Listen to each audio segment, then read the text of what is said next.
Detik-detik rumah roboh saat hujan deras di Sukabumi. Satu unit rumah yang diketahui milik Bapak Turi ambruk saat hujan deras mengguyur, Minggu, tanggal 7 November tahun 2021.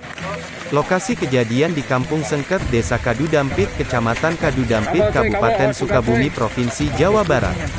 Peristiwa ini menarik perhatian warga hingga banyak yang menyaksikan dan merekam robohnya rumah tersebut.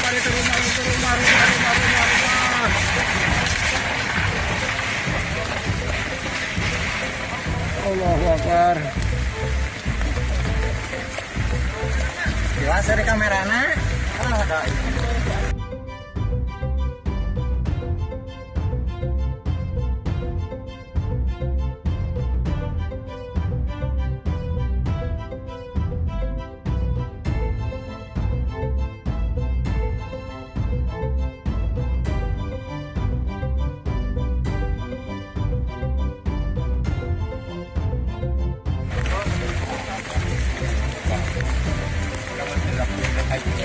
Kabel awas pegat tuh. Itu tuh yang karena bahaya itu kameranya.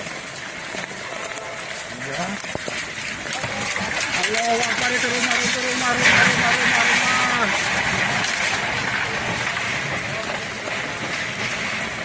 Allahu Akbar. Jelas dari kamerana. Jangan lupa subscribe, share, komen, dan like ya.